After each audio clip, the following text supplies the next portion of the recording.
All of us have a finite amount of time at the gym, even somebody like myself. I can't go and train for 5, 6, 7 hours a day. My body will not handle it.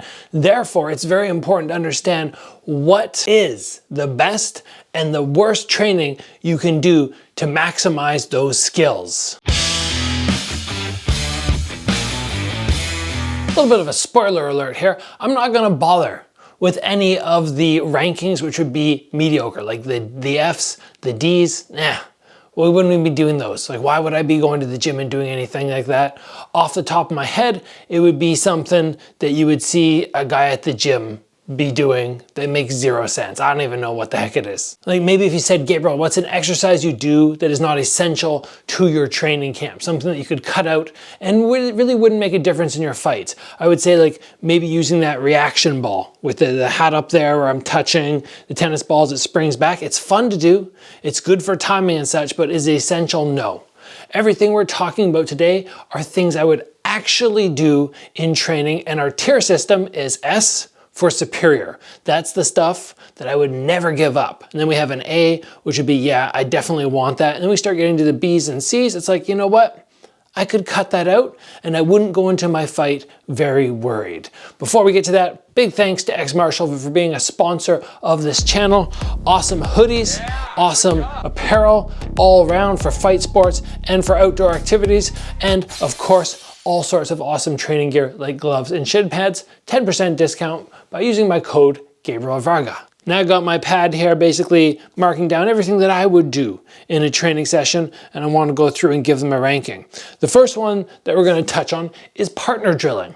When you have a partner across from you and you're doing something with them. Very often it's going to be you doing Dutch style things like throwing combos, or it's going to be working on some sort of counter drill or something like that. To me, this gets an A.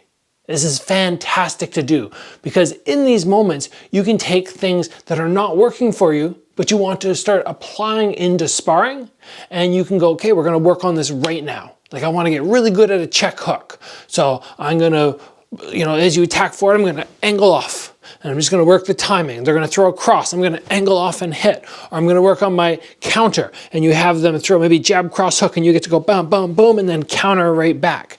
This is something which is gonna up your skill level. And while I do give it an A, it's not one of the things where I would go, if you cut it, I'm not gonna be able to complete my camp. There's only a few that are gonna get that S, that superior ranking. Next up, we're talking about skipping rope. Now, like I said, I'm not putting anything on here that is gonna get a super, super low ranking, like you shouldn't do it. But for me, this gets a C. Why does it get a C?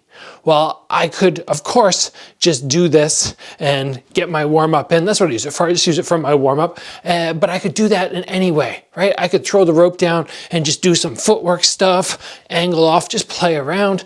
I don't really find there's a massive benefit to shoulder conditioning in this. So it's just more about conditioning the calves, warming up. But I could do that a number of other ways. Do I enjoy it? Yes. Is it essential? Absolutely not. Shadow boxing. This is the very next thing that I do after I finish skipping.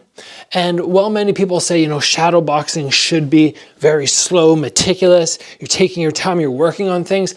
I like to do that, of course, but I do it at a fast pace. A very, very fast pace. And this one for me, I will give a ranking of a B. Some people will say shadow boxing is the most important thing you can do, and they would rank it much higher.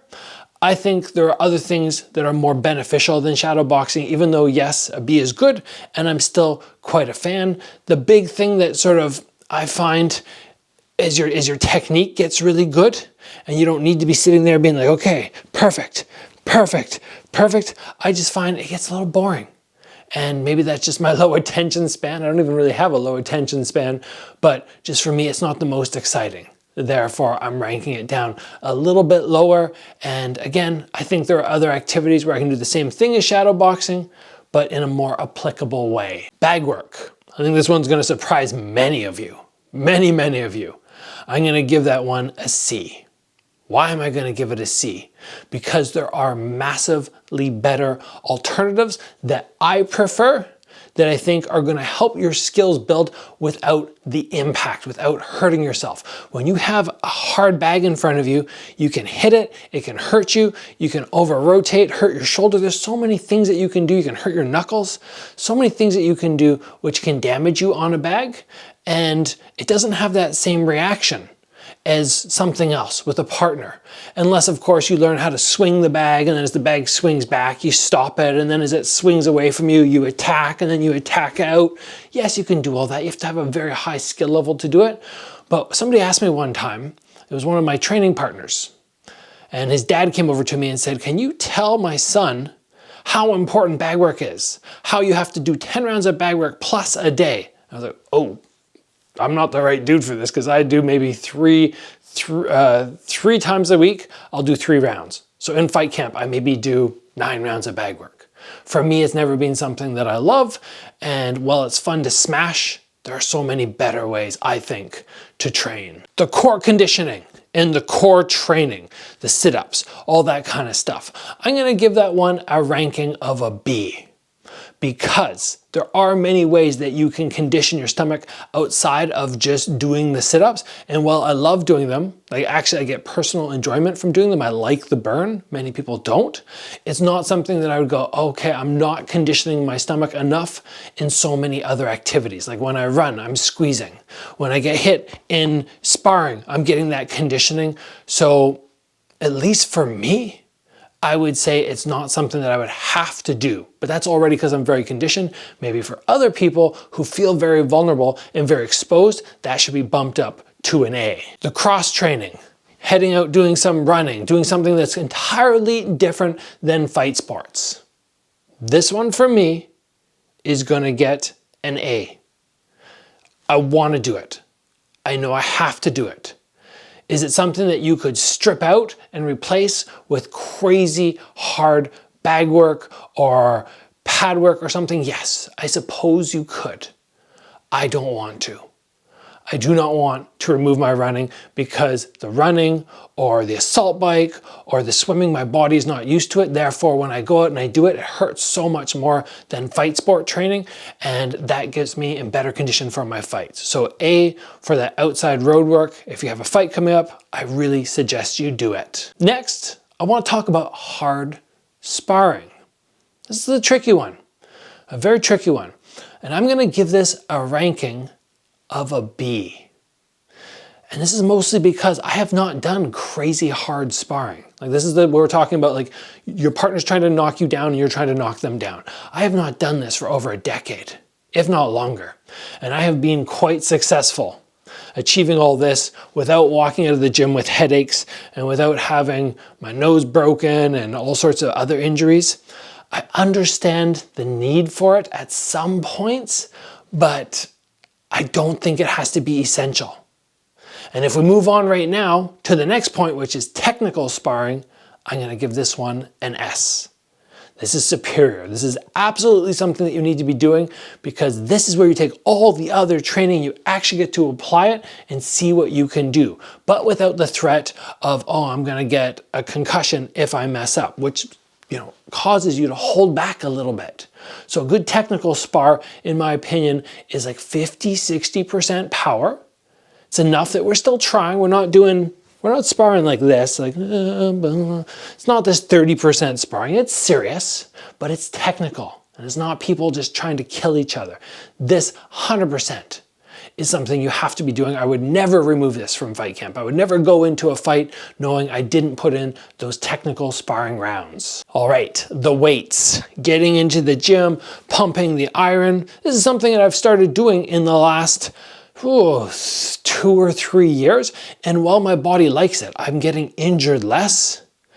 It's not something you have to be doing. Absolutely not. I'm gonna put that down in the C area, like as low as we can go, because yes, it's not garbage, but it's not something that I've ever needed to do, and I feel there's so many other spots my energy can go, and that's just my opinion. You might not agree with me, but a C for that. Pad work, 100% S on this one. This is superior all the way.